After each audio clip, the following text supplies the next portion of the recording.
Good morning, students. I am Niyati Kotecha, welcoming you all to the class of Managerial Economics. Today, we are going to start part number 8 on short run equilibrium of a monopoly firm. So, in our last lecture, that is in part number 7, we have completed the topic of long run equilibrium of a firm in perfect competition. Okay, so today we are going to start short run equilibrium of a monopoly firm. So let us start with course content. In that you have to prepare equilibrium of a firm under perfect competition. We have completed the topic of equilibrium of a firm under perfect competition. એમાં આપણે short run equilibrium અને long run equilibrium complete કરેલું. Then today we are going to start short run equilibrium of a monopoly firm. So let us start with meaning of monopoly. What is the meaning of monopoly? I think તમે monopoly નો meaning અને characteristics તમારા microeconomics માં study કરી ગયા હશો. What is the meaning of monopoly? The word monopoly has been derived from the combination of two words. Monopoly is the combination of two words, that is mono and poly. What is the meaning of mono? Mono refers to single and poly means control. Mono refers to single and poly means control. That means monopoly ની situation હોય ત્યારે કોઈ પણ seller હોય એ single seller હોય. કોઈ પણ પ્રોડક્ટનો જે કોઈ સેલર હોય એ સિંગલ સેલર હોય ને મેની બાયર્સ હોય. કારણ કે પ્રોડક્ટ એટલી યુનિક હોય કે માર્કેટમાં બીજો કોઈ એનો એ પ્રોડક્ટ સેલ કરવાવાળો બીજો કોઈ સેલર હોય જ નહીં. ઓકે, સો તેને કહેવાય મોનોપોલી કે આખી માર્કેટમાં એક જ સેલર અવેલેબલ હોય પ્રોડક્ટ. પરફેક્ટ કોમ્પિટિશનમાં કેવું હતું કે there are large number of sellers, કે આપણા જેવી પ્રોડક્ટ વેચવાવાળા બીજા large number of sellers available હોય માર્કેટમાં. કારણ કે પ્રોડક્ટ હોમોજીનિયસ હતી. પરફેક્ટ કોમ્પિટિશનમાં જે કોઈ સેલર પ્રોડક્ટ સેલ કરતા એ પ્રોડક્ટ હોમોજીનિયસ પ્રોડક્ટ હતી. હોમોજીનિયસ મીન્સ પરફેક્ટ કોમ્પિટિશનમાં આપણે જે પ્રોડક્ટ સેલ કરીએ છીએ એવી જ પ્રોડક્ટ બીજા સેલર પણ સેલ કરે છે. હવે મોનોપોલીમાં એવું નથી, કારણ કે મોનોપોલીમાં એક જ સેલર એક પ્રોડક્ટ સેલ કરે છે માર્કેટમાં. એના જેવી પ્રોડક્ટ બીજું કોઈ સેલર સેલ કરતું નથી. કારણ કે આવા સેલરની જે પ્રોડક્ટ છે યુનિક પ્રોડક્ટ છે. આવી પ્રોડક્ટ બીજું કોઈ સેલ કરી શકે નહીં. તો મોનોપોલી મીન્સ માર્કેટમાં ઇન્ડસ્ટ્રીમાં એક જ સેલર અવેલેબલ હોય આવી પ્રોડક્ટનો. એક જ seller, one seller many buyers. So let us have the look on characteristics of monopoly. મોનોપોલીના શું કેરેક્ટરિસ્ટિક્સ છે? તમારી બુકમાં મોનોપોલીનો મિનિંગ ડિટેલમાં સમજાવેલો નથી. આ તો તમને થોડું બ્રશઅપ થઈ જાય, રિકોલ થઈ જાય મોનોપોલીનો meaning. That's why I am doing. First one is one seller and large number of buyers. મેં કીધું એમ કે મોનોપોલીમાં એક જ સેલર અવેલેબલ હોય કોઈ પ્રોડક્ટનો અને there are many buyers to buy it.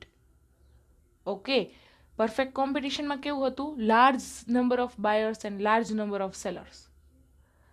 Okay, તો ત્યારે પરફેક્ટ કોમ્પિટિશનમાં આપણા જેવી જ વસ્તુ બીજા બધા ઘણા બધા સેલર્સ અવેલેબલ હોય માર્કેટમાં આપણા જેવી જ પ્રોડક્ટ વેચવા માટે. મોનોપોલીમાં કેવું છે? કોઈ એક પ્રોડક્ટ એક જ સેલર સેલ કરતું હોય. દેટ મીન્સ પ્રોડક્ટ એવી યુનિક હોય કે તે કોઈ બીજા પ્રોડ્યુસ અને સેલ કરી શકતા ના હોય. તો માર્કેટમાં ઇન્ડસ્ટ્રીમાં એક જ સેલર અવેલેબલ હોય આ પ્રોડક્ટ. ઓકે, તો one seller and large number of buyers. Second one is no close substitutes or unique product. કે જે આ એક જ સેલર પ્રોડ્યુસ કરીને પ્રોડક્ટ સેલ કરે છે તો એ પ્રોડક્ટ કેવી હશે? નો ક્લોઝ સબસ્ટિટ્યુટ્સ, કે આવી પ્રોડક્ટના કોઈ સબસ્ટિટ્યુટ્સ નહીં હોય. સબસ્ટિટ્યુટ્સ મીન્સ આવી પ્રોડક્ટને કોઈ સબસ્ટિટ્યુટ કરી શકે એવી બીજી પ્રોડક્ટ નહીં હોય. ઓકે, મોનોપોલી મીન્સ કે કોઈ એવી પ્રોડક્ટ કે સર્વિસ કે એની કોપી ના થઈ શકે. ઓર વી કેન સે એના સબસ્ટિટ્યુટ્સ અવેલેબલ ના હોય બીજા, કે એની એ પ્રોડક્ટની જગ્યાએ બીજી પ્રોડક્ટ યુઝ કરી લઈએ તો ચાલે, એવું નહીં. ઓકે, તો આ product it self unique product હશે, કે એના જેવી બીજી પ્રોડક્ટ તમને આખી બીજી બધી માર્કેટમાં જોવા નહીં મળે. ધેટ્સ વાય મોનોપોલીમાં એક જ સેલર અવેલેબલ હોય આવી product. Okay, third one is difficulty of entry of new firms. કારણ કે એક જ સેલર અવેલેબલ હોય માર્કેટમાં આવી પ્રોડક્ટ સેલ કરવા માટે, અને આ જે એક સેલર જે આ પ્રોડક્ટ સેલ કરે છે એની પ્રોડક્ટ એટલી યુનિક હોય ને કે બીજા માટે આવી માર્કેટમાં એન્ટ્રી કરવાની મુશ્કેલ બને. કારણ કે મોનોપોલીવાળી જે ફર્મ હોય, એક જ સેલર સેલ કરતો હોય, તો ઘણાને એમ થાય ને કે ચલો આપણે આ માર્કેટમાં હાથ અજમાવીએ ને ચલો આપણે પણ આવી પ્રોડક્ટ બનાવીને સેલ કરીએ. પણ હવે મોનોપોલીવાળા સેલર્સ, જે કોઈ સેલર હશે, એક જ સેલર હોય, એને ખબર હશે કે જો કોઈ આવી ઇન્ડસ્ટ્રીમાં આવીને મારા જેવો બિઝનેસ નાખી દેશે તો આવી જે યુનિક પ્રોડક્ટ હોય મોનોપોલીની, એને આવા કોઈ એક જ સેલર સેલ કરતા હોય અને એ સેલરની પ્રોડક્ટ જો યુનિક હોય તો બની શકે ને કે આવો સેલર હોય એ ટ્રેડમાર્ક કોપીરાઇટ કરાવી લે આવી પ્રોડક્ટનું, તો એના લીધે કોઈ નવી ફર્મ્સ ઇઝીલી આવી પ્રોડક્ટને કોપી ના કરી શકે. Okay, so that's why difficulty of entry of new firms. Fourth one is monopoly is also an industry. હવે ઇન્ડસ્ટ્રીનો મિનિંગ શું થાય? Industry means group of firms providing same product. ઇન્ડસ્ટ્રીનો મિનિંગ શું થાય? Group of firms providing the same product. હવે perfect કોમ્પિટિશનમાં શું હતું? લાર્જ નંબર ઓફ સેલર્સ હતા. તો ઇન્ડસ્ટ્રી કેનાથી બનતી હતી? શેનાથી બનતી હતી? લાર્જ નંબર ઓફ સેલર્સથી એક ઇન્ડસ્ટ્રી બનતી હતી. પણ હવે મોનોપોલીમાં તો એક જ સેલર છે.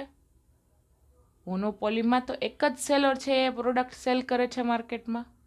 તો ઇન્ડસ્ટ્રી કઈ રીતે કહી શકાય? હા, તો એક જ સેલર છે તો એક જ સેલર ઇન્ડસ્ટ્રીમાં આવી જાય. Industry is equal to one seller only. Okay, so here monopoly is also an industry. તો આવી મોનોપોલીવાળી જે ફર્મ છે, એક જ સેલર છે, એ એક જ સેલર આખી ઇન્ડસ્ટ્રીમાં આવી જાય. ઓકે, ભલે ને બીજા કોઈ સેલર્સ અવેલેબલ ન હોય આવી પ્રોડક્ટ વેચવા માટે, એક જ સેલર અવેલેબલ છે માર્કેટમાં, તો એનો મિનિંગ એમ જ છે કે એક સેલર જ એક ઇન્ડસ્ટ્રી બરાબર છે. Okay, fifth one is price maker. Price maker એ કઈ રીતે? હા, એક જ સેલર અવેલેબલ છે માર્કેટમાં અને જે પ્રોડક્ટ સેલ કરે છે યુનિક પ્રોડક્ટ છે, એના જેવી પ્રોડક્ટ કોઈ કસ્ટમરને બીજે ક્યાંયથી મળે નહીં. હવે ઓબ્વિયસ છે કે આ યુનિક પ્રોડક્ટ છે એટલે એની ડિમાન્ડ રહેવાની માર્કેટમાં, અને પાછા એક જ સેલર અવેલેબલ છે આવી પ્રોડક્ટ વેચવા માટે, તો ડિમાન્ડ જે છે એ એક જ સેલર પાસે કોન્સન્ટ્રેટ થવાની. એના લીધે હવે સેલરને આઈડિયા આવી જશે કે ચાલો ને આ યુનિક પ્રોડક્ટ છે ને એની ડિમાન્ડ વધારે છે, તો હું મારી રીતે પ્રાઇસ સેટ કરું. તો કસ્ટમર તો લેવાના જ છે, બીજે ક્યાં જવાના છે? પરફેક્ટ કોમ્પિટિશનમાં કેવું હતું કે આપણે જે પ્રોડક્ટ સેલ કરીએ છીએ એવી જ પ્રોડક્ટ બીજા ઘણા બધા સેલર એવી જ પ્રોડક્ટ સેલ કરે છે માર્કેટમાં. તો જો આપણે પોતાની રીતે પ્રાઇસ સેટ કરશું અને જો એ પ્રાઇસ વધારે હશે માર્કેટ પ્રાઇસ કરતાં, તો સેલર ઓબ્વિયસલી બીજા સેલર પાસેથી પ્રોડક્ટ પરચેસ કરી લેશે.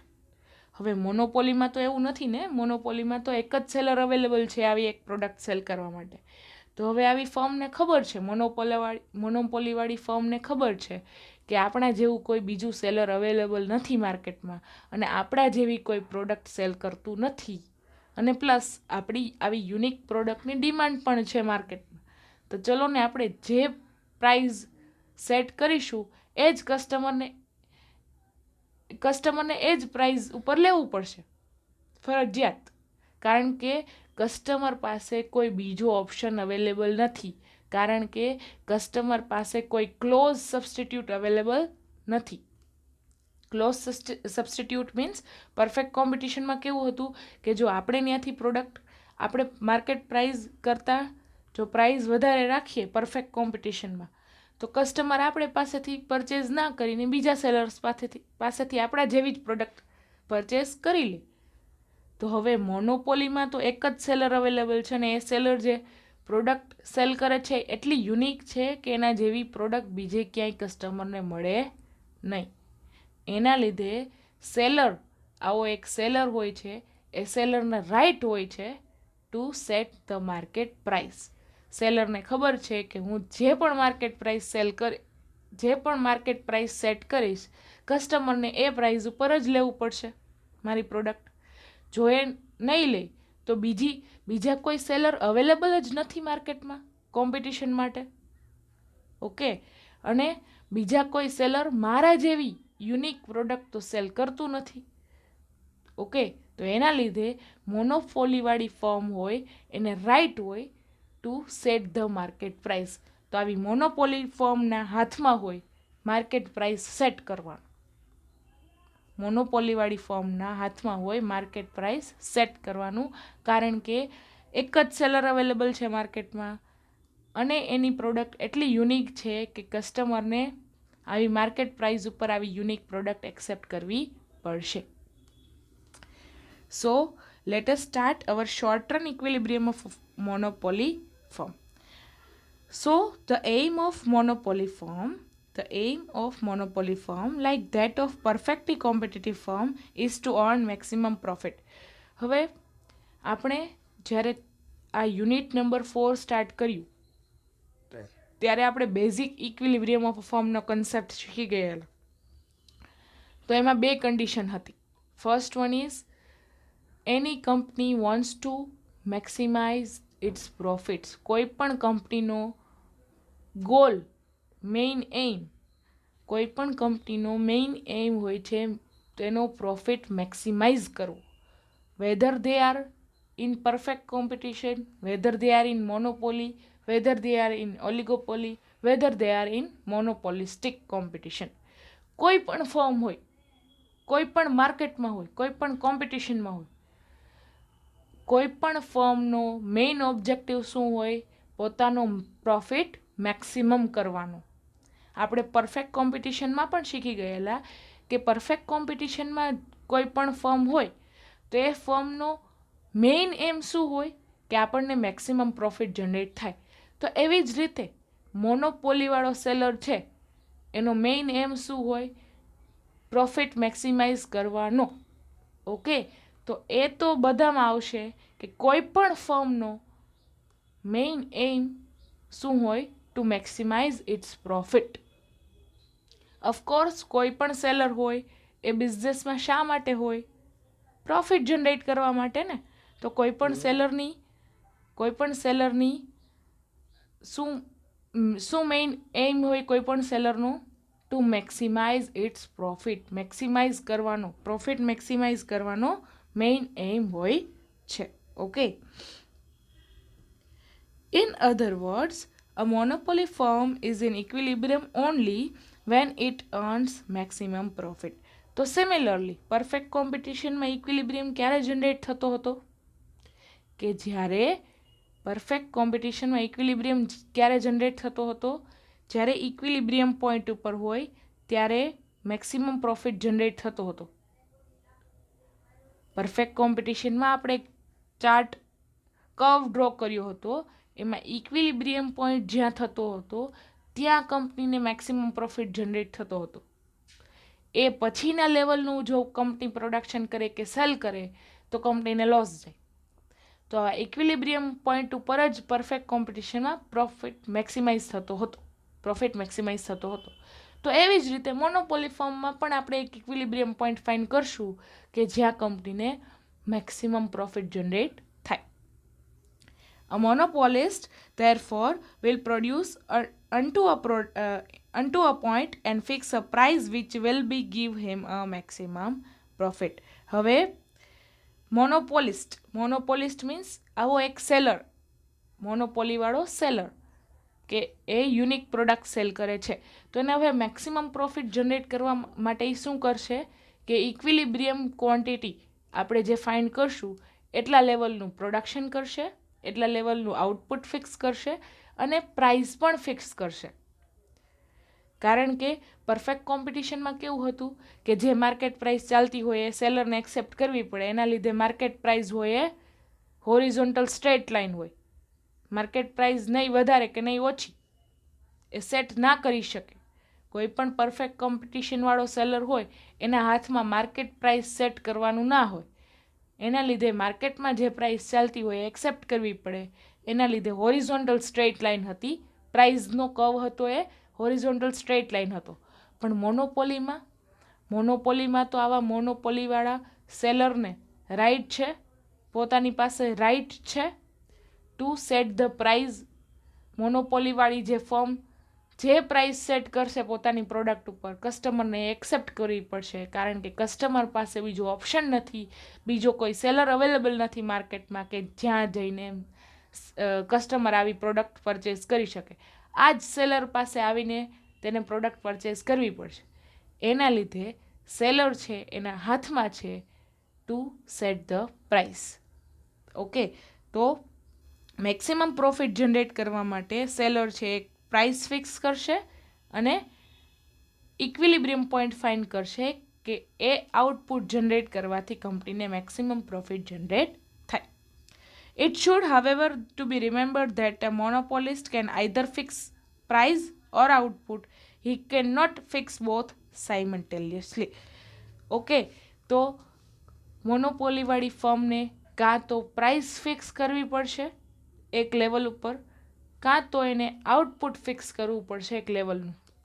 તો જ એને એક ઇક્વિલિબ્રિયમ પોઈન્ટ મળશે કે જ્યાં કંપનીને મેક્સિમમ પ્રોફિટ જનરેટ થતો હોય.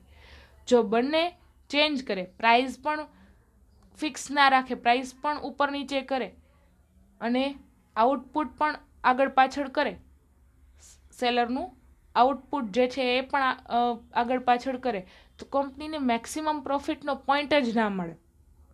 ઓકે, તો આ બંનેમાંથી આઈધર પ્રાઇસ ઓર આઉટપુટ, કાં પ્રાઇઝને ફિક્સ કરો કાં આઉટપુટને એક જગ્યાએ સેટ કરો, તો તમને ઇક્વિલિબ્રિયમ પોઈન્ટ મળે કે જ્યાં કંપનીને મેક્સિમમ પ્રોફિટ જનરેટ થાય. Okay, during short period, as we know, it is not possible for the monopoly firm to alter the size of its fixed equipment. It has to work with a given existing plant. હવે short રનનો meaning સમજીએ. Short રનનો આપણે આમ તો meaning સમજી જ ગયેલા છીએ આગળના ઘણા બધા લેક્ચર્સમાં અને યુનિટ નંબર 3માં પણ. તો શોર્ટ રનનો મિનિંગ શું થાય છે કે શોર્ટ રનમાં, શોર્ટર પીરિયડ ઓફ ટાઈમમાં, કે કંપની હજી એસ્ટાબ્લિશ થઈ હોય એને હજી શોર્ટ ટાઈમ પીરિયડ થયો હોય, તો એ શોર્ટ ટાઈમ પીરિયડમાં જો કંપનીને પોતાનું પ્રોડક્શન ઇન્ક્રીઝ કરવું છે તો તે ખાલી રો મટીરિયલ ઇન્ક્રીઝ કરીને અને લેબરને ઇન્ક્રીઝ કરીને પણ કરી શકે. એના માટે શોર્ટ પીરિયડ ઓફ ટાઈમમાં નવી ફેક્ટરી કે નવી મશીનની રિક્વાયરમેન્ટ નથી. Okay, it can increase or decrease the output only by the changing of amount of variable factors on the fixed factors being fixed, but it has to work within a given existing plant. Okay, તો short time પીરિયડમાં કેવું હોય, જો કંપનીને પોતાનું production increase કરવું છે તો એ ખાલી રો મટીરિયલ ઇન્ક્રીઝ કરશે અને લેબર થોડા વધારે રાખશે તો પણ પ્રોડક્શન ઇન્ક્રીઝ થઈ શકશે. વધારે નવા મશીન્સની, નવી ફેક્ટરીની આવા શોર્ટ ટાઈમ પીરિયડમાં જરૂર પડશે નહીં. It can not adjust the size of the plant in the short period, કે શોર્ટ પીરિયડમાં એ નવી ફેક્ટરી કે નવો પ્લાન્ટ લઈ શકશે નહીં. જે પ્લાન્ટ હશે એમાં પ્રોડક્શન ઇન્ક્રીઝ કરી શકશે કોઈ પણ firm. The monopoly firm will therefore attain an equilibrium at the level of output where its marginal cost is equal to marginal revenue. હવે ઇક્વિલિબ્રિયમ પોઈન્ટની બેઝિક કન્ડિશન શું હતી? ઇક્વિલિબ્રિયમ પોઈન્ટની બેઝિક કન્ડિશનમાં પહેલી કન્ડિશન શું હતી કે જ્યાં માર્જિનલ કોસ્ટ, માર્જિનલ રેવન્યુ બંને ઇક્વલ થાય. હવે મોનોપોલી ફર્મમાં પણ એવી જ રીતે થશે. માર્જિનલ કોસ્ટ અને માર્જિનલ રેવન્યુ જ્યાં ઇક્વલ થતા હશે ત્યાં કંપનીને ઇક્વિલિબ્રિયમ પોઈન્ટ મળશે. એ ઇક્વિલિબ્રિયમ પોઈન્ટ જેટલું જો કંપની પ્રોડક્શન કરશે અથવા સેલ કરશે તો જ કંપનીને મેક્સિમમ પ્રોફિટ જનરેટ થશે. ઓકે, પણ હવે એક વાત છે અહીંયા કે માર્જિનલ કોસ્ટનો કર્વ તો એ જ રહેશે, માર્જિનલ રેવન્યુના કર્વ ચેન્જ થશે મોનોપોલી ફોર્મમાં. કારણ કે મોનોપોલીમાં માર્કેટ પ્રાઇસ છે કોણ સેટ કરે? સેલર. પરફેક્ટ કોમ્પિટિશનમાં શું હતું? સેલરને એક્સેપ્ટ કરવી પડે માર્કેટ પ્રાઇસ જે ચાલતી હોય. એના લીધે માર્કેટ પ્રાઇસ હતી એ હોરિઝોન્ટલ સ્ટ્રેઇટ લાઇન હતી. પણ અહીં મોનોપોલીમાં એવું નહીં બને. મોનોપોલીમાં પ્રાઇઝનો કર્વ, માર્જિનલ રેવન્યુનો કર્વ હોરિઝોન્ટલ સ્ટ્રેટ લાઇન નહીં હોય. કારણ કે મોનોપોલીવાળા સેલરને રાઇટ છે, પોતાની પાસે રાઇટ્સ છે ટુ સેટ ધ પ્રાઇસ. મોનોપોલીવાળા ફર્મને પોતાની પાસે હાથમાં છે, મોનોપોલીવાળી ફર્મની હાથમાં છે પ્રાઇસ સેટ કરવાનો. તો એનો revenue curve, marginal revenue curve અને પ્રાઇઝનો કર્વ અલગ રીતે થશે. તો મોનોપોલીવાળી ફર્મમાં ભલે ને ઇક્વિલિબ્રિયમ પોઈન્ટ, માર્જિનલ કોસ્ટ અને માર્જિનલ રેવન્યુ બંને ફિક્સ, માર્જિનલ રેવન્યુ અને માર્જિનલ કોસ્ટ બંને ઇક્વલ થતા હોય ત્યાં ઇક્વિલિબ્રિયમ પોઈન્ટ મળે. પણ આ માર્જિનલ રેવન્યુ કર્વ છે અલગ રીતે આવશે. પરફેક્ટ કોમ્પિટિશન જેવો કર્વ નહીં હોય. The firm will either earn maximum profits or incur maximum losses at the level of output. તો આપણે જેવી રીતે 3 સિચ્યુએશન જોઈ હતી પરફેક્ટ કોમ્પિટિશનમાં, કે એક પોઈન્ટ ઉપર company super normal profit generate કરતી હતી, ઇક્વિલિબ્રિયમ પોઈન્ટ ઉપર કંપની નોર્મલ પ્રોફિટ જનરેટ કરતી હતી અને એક પોઈન્ટ ઉપર કંપની લોસ ઇન્કર કરતી હતી. એવી જ રીતે આપણે ત્રણેય સિચ્યુએશન્સ મોનોપોલીમાં પણ થશે એ જોશું. In other words, the short-run equilibrium of a monopoly firm refers to that situation where its marginal cost is equal to marginal revenue and the firm either maximizes its profits or minimizes its losses.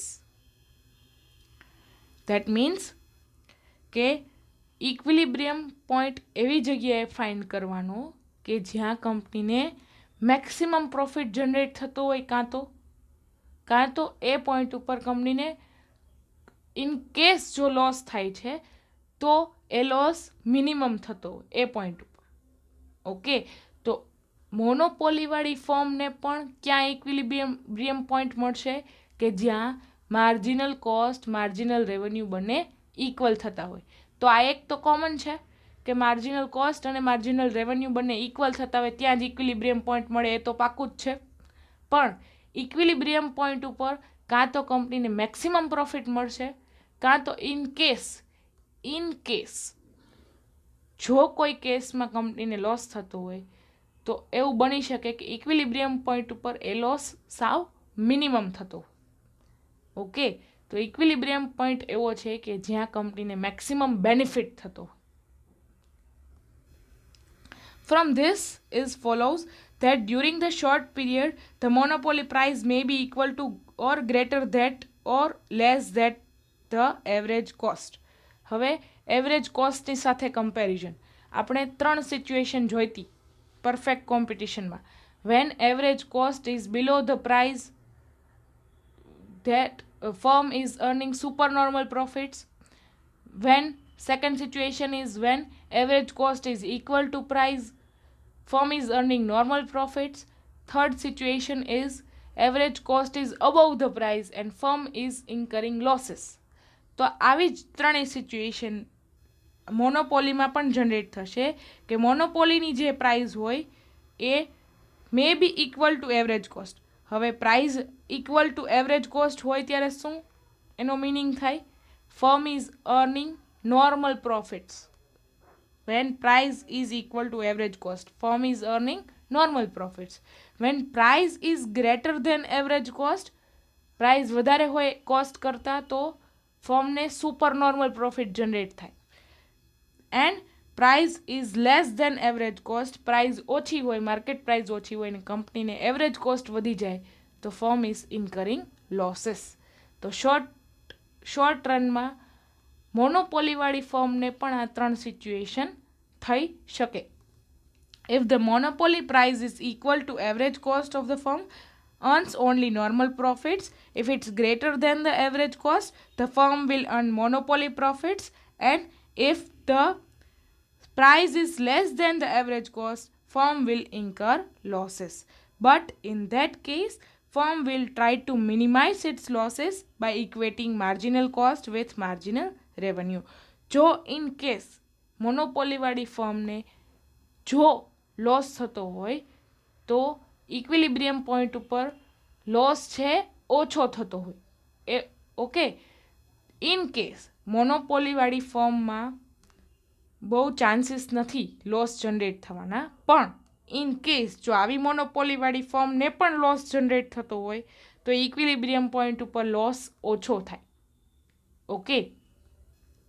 Thus, monopoly firm in the short period will continue to produce even if the price is less than the average cost, that is, it is incurring losses so long as it is able to cover whole of its variable cost and a part of its fixed cost. In case જો મોનોપોલીવાળી ફર્મને પણ loss થતો હોય, એવી situation આવે કે મોનોપોલીવાળી ફર્મની product માર્કેટમાં ચાલતી ન હોય, ભલે ને પ્રાઇસ ગમે તે સેટ કરી હોય, પણ એ હવે પ્રાઇસ ઓછી કરવી પડશે ને, કસ્ટમરને એટ્રેક્ટ કરવા માટે પ્રાઇસ ઓછી સેટ કરવી પડે તો જ કસ્ટમર લઈ જાય. જો વધારે પ્રાઇસ હોય તો કસ્ટમર ન લે. પણ તો ડિમાન્ડ જનરેટ કરવા માટે મોનોપોલીવાળી ફર્મ છે પ્રાઇસ ઓછી રાખશે, પણ એનો આવી પ્રોડક્ટ પ્રોડ્યુસ કરવાનો પ્રોડક્શન કોસ્ટ પ્રાઇસ કરતાં પણ વધી જતો હોય તો લોસ થાય ને કંપનીને. તો હવે આવી સિચ્યુએશન જ્યારે જનરેટ થાય ત્યારે મોનોપોલીવાળી ફર્મ હોય એ પોતાનો બિઝનેસ ચાલુ રાખે છે. એટલીસ્ટ એ થોડાક કોસ્ટને કવર કરી શકે, જે રેવન્યુ જનરેટ થાય છે, જે ઇન્કમ જનરેટ થાય છે આવી પ્રોડક્ટને સેલ કરવાથી. ભલે ને લોસમાં તો લોસમાં, ઇન્કમ તો આવે જ છે જો કંપની બિઝનેસ ચાલુ રાખે ને પ્રોડક્ટ સેલ કરવાનું ચાલુ રાખે. ભલે ને એની પ્રાઇસ આપણા પ્રોડક્શન કોસ્ટ કરતાં પણ ઓછી હોય, આપણને ભલે લોસ થતો હોય 2-5 રૂપિયાનો, પણ જે ઇન્કમ જનરેટ થાય છે પ્રોડક્ટ સેલ કરવાથી, એ ઇન્કમમાંથી આપણા થોડા ઘણા કોસ્ટ તો કવર થાય છે. એના લીધે જો મોનોપોલીવાળી ફર્મને લોસ જનરેટ થતો હોય તો એ લોસની સિચ્યુએશનમાં પણ મોનોપોલીવાળી ફર્મ છે પોતાનો બિઝનેસ ચાલુ રાખશે. It will of course go out of the business if it's not in position to cover even the variable cost in the short run. હા, પછી એવી એક્સ્ટ્રીમ સિચ્યુએશન થઈ જાય કે કંપનીને ખૂબ જ લોસ થતો હોય અને એના કોસ્ટ કવર થવાની જગ્યાએ કોસ્ટ બેર કરવા પોસિબલ ના હોય તો કંપની છેલ્લે ક્લોઝ થઈ જશે. In the long run, however, the monopoly firm must cover both the fixed and variable cost. પણ મોનોપોલીવાળી ફર્મ લોંગ રનમાં નોર્મલ પ્રોફિટ જનરેટ કરશે. ઓકે, કારણ કે મોનોપોલીવાળી ફર્મ લોંગ રનમાં તો જ સર્વાઈવ થઈ શકશે જો એની પ્રોડક્ટની જે ડિમાન્ડ હોય એ સ્ટેબલ રહે. ઓકે, સો આપણે હવે મોનોપોલીવાળો ફર્મનો કર્વ શીખવાનો છે, જે હવે આપણે નેક્સ્ટ લેક્ચરમાં શીખીશું. અને વેરિયસ પ્રોફિટની સિચ્યુએશન, પછી marginal cost curve, marginal revenue curve. હા, મોનોપોલીવાળી ફર્મનો જે કર્વ હતો એ પરફેક્ટ કોમ્પિટિશન જેવો નહીં હોય, અલગ હશે. ઓકે, તો એ સિચ્યુએશન પણ આપણે જોશું, અલગ અલગ ટાઈપના કર્વ્સ જોશું. તો હવે આપણે મોનોપોલીવાળી ફર્મનો કર્વ આપણે નેક્સ્ટ લેક્ચરમાં શીખીશું. તો બની શકે તો નેક્સ્ટ લેક્ચરમાં તમે બુક સાથે લઈને બેસો અને કર્વ મારી સાથે ડ્રો કરો તો તમને ખ્યાલ આવે અને તમને માઇન્ડમાં સીધું બેસી જાય કે હા, મોનોપોલીવાળી ફર્મનો કર્વ આ રીતે થાય. સો thank you so much, students. I would like to end up this session with motivation, that is, never stop trying, never stop believing, never give up, your day will come. Okay, તો efforts રોજ ચાલુ રાખો. તમારી exam આવે તો તમારા answers prepared હોય. Okay, thank you so much students. Have a nice day.